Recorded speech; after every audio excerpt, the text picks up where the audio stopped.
হাজার বছর আগে একটি গ্রামে গণ্ডকী নামে এক বেশ্যা থাকত, যে প্রতি রাত বিভিন্ন পুরুষের সঙ্গে সময় কাটাতো। এটা ওর পেশা ছিল। একবার ওই গ্রামে এক সাধু এসে পৌঁছয়, আর সব গ্রামবাসীকে উনি ভালো ভালো উপদেশ দিলেন।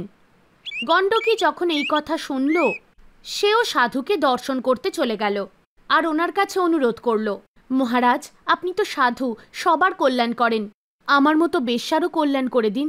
মা, আমি তোমার কল্যাণ করব, কিন্তু এজন্য তোমার বেশ্যাবৃত্তি ছাড়তে হবে। মহারাজ, আমি সবকিছু করতে পারি, কিন্তু বেশ্যাবৃত্তি ছাড়তে পারবো না। আসলে এটা আমার অভ্যেস হয়ে গেছে, আর এটা আমার পেশাও। এটা ছাড়া আপনি যা বলবেন আমি তাই করব। দয়া করে আমায় উদ্ধার করুন। তাহলে তুমি একটা কাজ করো, যে পুরুষ তোমার কাছে আসবে তুমি তাকে নিজের স্বামী ভেবে তার সেবা করো, তাহলেই তুমি উদ্ধারিত হবে। ঠিক আছে মহারাজ, আমি এমনটাই করব। সূর্যাস্তের পর গণ্ডকীর কাছে যে পুরুষেরা আসতো, তাদেরকে ও নিজের স্বামী ভাবত আর পুরো মন থেকে তার সেবা করত। তাকে নিজের পরমেশ্বর ভেবে নিজের পত্নী ধর্ম পালন করত। বৈকুণ্ঠে বসে ভগবান বিষ্ণু গণ্ডকীর এই কাজ দেখতে থাকে। উনি ওর পরীক্ষা নেওয়ার কথা ভাবেন। সাধারণ মানুষের রূপ ধারণ করে উনি ওর বাড়ি আসেন। গণ্ডকী তাকে নিজের স্বামী ভেবে তার পুরোপুরি সেবা করেন। ভগবান বিষ্ণু সবকিছুই বুঝতে পারেন। এবার উনি লীলা রচনা করবেন ভাবেন। উনি নিজের মাথা ধরে বসে পড়লেন। গণ্ডকী দৌড়ে আসে। গণ্ডকী চিন্তিত হয়ে জিজ্ঞাসা করে, কি হলো স্বামী, আপনার কি কষ্ট হচ্ছে? আপনার কি শরীর ভালো নেই? আমি বুঝতে পারছি না, মাথায় বড্ড যন্ত্রণা করছে, ভীষণ যন্ত্রণা হচ্ছে। আমি এক্ষুনি বৈদ্যকে ডেকে আনছি। না না, তুমি আমায় ছেড়ে কোথাও যেও না, আমি তোমায় ছাড়া থাকতে পারবো না, তুমি আমার কাছেই থাকো। গণ্ডকী ভয় পেয়ে যায় আর তার পাশেই বসে থাকে। এই সময় ভগবান লীলা করে মরে যাওয়ার নাটক করলেন। গণ্ডকী কাঁদতে থাকে আর ভাবতে থাকে, ইনি তো আমার স্বামী ছিলেন, ইনি মারা গেছেন, ওনার প্রাণ চলে গেছে, তাহলে তো আমারও ওনার সঙ্গে সতী হওয়া উচিত। গ্রামের লোকজনেরা যখন জানতে পারল যে বেশ্যা গণ্ডকীর বাড়িতে এক পুরুষের মৃত্যু হয়ে গেছে, ওরা সঙ্গে সঙ্গে চিতা সাজিয়ে তাকে নিয়ে যেতে থাকে। গণ্ডকী সম্পূর্ণ সাজসজ্জা করে নিজের স্বামীর পিছন পিছন যেতে থাকে। আরে গণ্ডকী, তুমি কোথায় যাচ্ছ? যাও, ফিরে যাও। গ্রামবাসীরা তাকে থামিয়ে দিয়ে বলে, না না, আমিও ওনার সঙ্গেই যাব। উনি আমার স্বামী, আমি আমার পত্নী ধর্ম পালন করে সতী হতে চাই। তুমি পাগল হয়ে গেছো, বেশ্যাদের কি কোনো স্বামী হয় নাকি? এমন আজে বাজে কথা বলো না। গ্রামবাসীরা মৃতদেহ চিতার ওপর সাজিয়ে দেয়। গণ্ডকীও স্বামীর সঙ্গে চিতায় বসে পড়ল আর মনে মনে ভগবান বিষ্ণুর কাছে প্রার্থনা করতে থাকল, হে প্রভু, আপনার কথার মান রেখে যদি আমি নিজের স্বামীর সেবা নিষ্ঠাপূর্বক করে থাকি, তাহলে দয়া করে এই চিতায় আগুন যেন স্বয়ং চলে আসে। যখন ভগবান বিষ্ণু দেখলেন গণ্ডকী তাকেই স্মরণ করছে আর ওনার কাছেই প্রার্থনা করছে, উনি একটা চমৎকার দেখালেন আর গণ্ডকীর পরীক্ষা নেওয়ার জন্য চিতায় আগুন জ্বালিয়ে দিলেন। যখন আগুন লাগলো, তখন ভগবান বিষ্ণু এক চোখে তার দিকে তাকালো আর ভাবলো হয়তো গণ্ডকী ভয়ে চিতা থেকে উঠে দাঁড়াবে। কিন্তু গণ্ডকী নিজের চোখ বন্ধ করে আর নিজের স্বামী, যে ভগবান বিষ্ণু ছিল, তার মাথা ওখানে কোলে রেখে ওখানেই বসে রইল। যাই চিতাতে আগুন লাগলো, ভগবান বিষ্ণু বুঝতে পারলেন যে গণ্ডকীর সিদ্ধান্ত অটুট আর ভক্তি বাস্তবিক। গণ্ডকী যদি কোনো পুরুষকে নিজের স্বামী ভাবে, তাহলে তার প্রতি নিজের কর্তব্য সম্পূর্ণরূপে পালন করে, আর ও এখনও সেটাই করছিল। ও নিজের স্বামীর সঙ্গে নিজের জীবনও ত্যাগ করছিল। তখনই ভগবান বিষ্ণু প্রকট হলেন এবং অগ্নি শান্ত হল। ভগবান বিষ্ণু ওনার ভক্তিতে প্রসন্ন হয়ে ওকে আশীর্বাদ দিলেন যে অগ্নির তার উপর কোনো প্রভাব পড়বে না।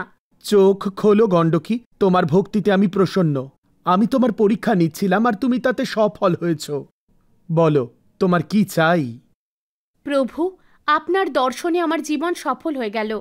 আমি আপনাকে আমার স্বামী মানি। আপনার প্রতি আমার অনুরোধ, যেভাবে চিতার মধ্যে আমি আপনার মাথা নিজের কোলে রেখেছিলাম, তখন আমার অনন্ত সুখের অনুভূতি হয়। আমি চাই আপনি সব সময় আমার কোলে থাকুন। গণ্ডকী, তোমার ইচ্ছে পূর্ণ হবে। তুমি গণ্ডকী নদীতে পরিবর্তিত হয়ে যাও, আর তোমার জলে আমি শালিগ্রামের রূপে নিবাস করব। এইভাবেই গণ্ডকীর শরীর ভগবান বিষ্ণুর আশীর্বাদে নদীতে পরিণত হলো। গণ্ডকী জলে পরিপূর্ণ হলো। ভগবান বিষ্ণু গণ্ডকীকে আশীর্বাদ করলেন যে সে সর্বদা শালিগ্রাম শিলারূপে তার কোলে থাকবে। অনেকদিন আগেকার কথা, ভদ্রপুর নামক নগরে এক সাধু মহাত্মা থাকতেন। উনি প্রতিদিন সকালে নদীতে স্নান করতেন। উনি মন্দিরে যেতেন, সৎসঙ্গ করতেন। ওনার পাঠ শুনতে দূর দূর থেকে লোকজন আসত। উনি সবসময় লোকজনদের সঠিক শিক্ষা দিতেন আর ঈশ্বরের প্রতি লোকজনদের আস্থা বাড়ানোর কাজ করতেন। লোকজন খুব আনন্দ করে ওনার প্রবচন শুনত আর ফিরে যাওয়ার সময় অবশ্যই প্রশংসা করত। এক ব্যক্তি আরেকজনকে বলল, এই সাধু বাবা কি সুন্দর সুন্দর কথা বলেন। এনার কথা শুনে বৃদ্ধ থেকে বৃদ্ধ মানুষজনেরাও উচ্চ মার্গে যেতে পারে। দ্বিতীয় ব্যক্তি বলল, ঠিকই বলেছেন ভাই। আগের সপ্তাহে আমি আমার অবাধ্য ছেলেকে জোর করে সাধু বাবার প্রবচন শোনাতে নিয়ে এসেছিলাম, কিন্তু প্রবচন শোনার পর তো এক কথায় জাদু হয়েছে। ওর মনে সাধু বাবার কথা ছাপ ফেলে গেছে আর ও শুধরে গেছে। আমি তো বড়ই খুশি হয়েছি। সাধু মহাত্মার কথারই প্রভাব ছিল যে দূর দূর থেকে লোকজন তার প্রবচন শুনতে আসত। এই লোকজন নিজের খুশিতে মহাত্মাকে কিছু না কিছু দিত। ওই নগরে রেশম নামের এক বেশ্যা থাকত। ও খুব খারাপ কাজ করত, কিন্তু তাও ঈশ্বরের প্রতি ওর মনে শ্রদ্ধা ছিল, আর তাই ও প্রত্যেক দিন সকাল সকাল স্নান করে পূজা পাঠ করত আর তারপর নিজের খারাপ কাজ শুরু করত। ওর এই খারাপ কাজের জন্যই ও পুরো নগরে বদনাম ছিল। একদিন ওই সাধু মহারাজ যে মন্দিরে গিয়েছিলেন সেখানে রেশম এসেছিল, আর ও মন্দিরে প্রণাম করার পর মহাত্মাকেও প্রণাম করলো। তখন মন্দিরের পূজারী বললেন, তুমি সাধু বাবার পা কখনোই ছুঁতে পারবে না। তুমি ছুলে উনি অপবিত্র হয়ে যাবেন।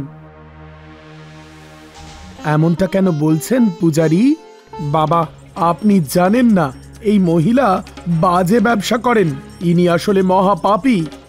সাধু বাবা রেশমকে বললেন, শোনো, তোমায় দেখে মনে হচ্ছে তুমি ঈশ্বরে বিশ্বাস করো। এক কাজ করো, কাল আমার কুটিরে সৎসঙ্গ শুনতে এসো। অবশ্যই আসবো বাবা। যখন সাধু বাবার সৎসঙ্গ শুরু হলো, রেশম ওখানে এলো আর পুরো সৎসঙ্গ শুনলো।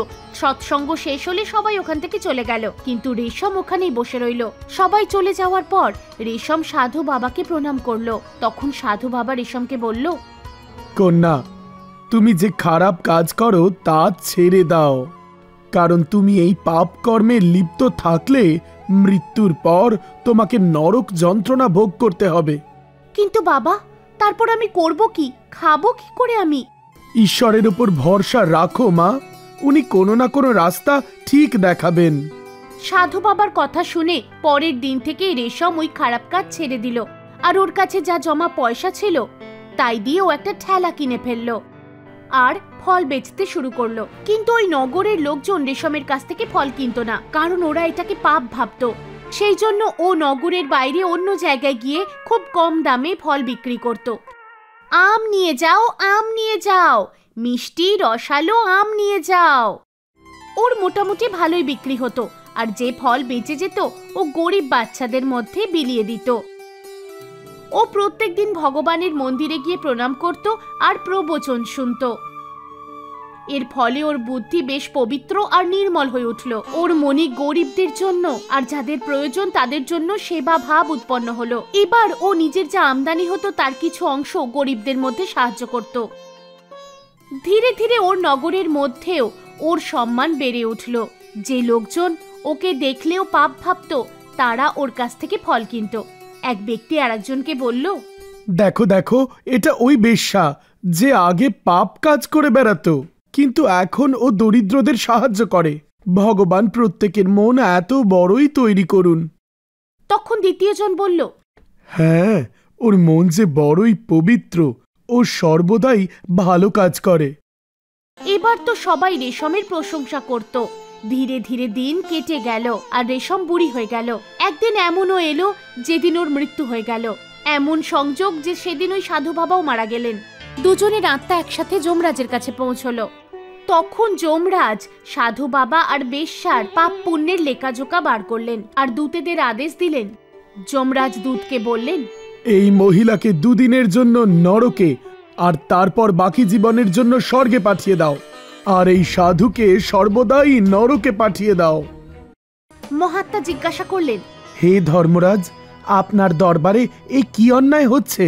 আমি তো আমার সম্পূর্ণ জীবন লোকেদের সঠিক দিশায় আনতেই কাটালাম। আমি সর্বদা মানুষদের ভক্তির মার্গ দেখিয়েছি, কিন্তু তাও আমাকে নরকে পাঠানো হচ্ছে। এমনটা কেন মহারাজ?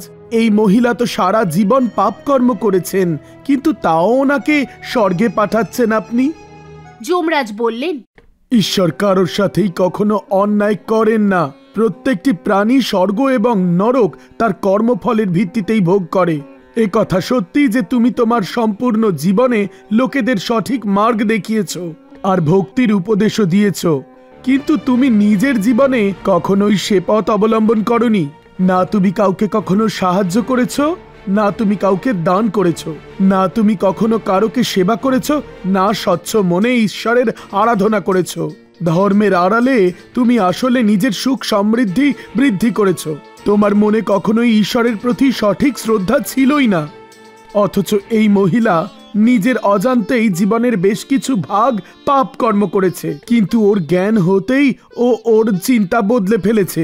দিন দরিদ্রদেরও বড়ই সাহায্য করেছে, নিজের সামর্থ্য অনুযায়ী বড়ই দান ধ্যানও করেছে, আর পবিত্র মনে ঈশ্বরের ভক্তিও করেছে। ইনি যে পুণ্যকর্ম করেছেন তা পাপ কর্মকে ঢেকে দিয়েছে। এজন্য এর প্রথম দুদিন নরক আর তারপর আজীবনের জন্য স্বর্গপ্রাপ্তি ঘটেছে। যমরাজের কথা শুনে সাধু মহাত্মা চুপ করে গেলেন, চেয়েও কিছু বলতে পারলেন না। ওনার চোখ দিয়ে জল পড়তে থাকলো। জীবনে নিজেকে সব থেকে মহান ভাবা সাধু আজ বেশ্যার সামনে নিজেকে তুচ্ছ মনে করছিলেন। এমনকি ওই বেশ্যা নিজের পুণ্য কর্মের জন্য স্বর্গ প্রাপ্তি করল।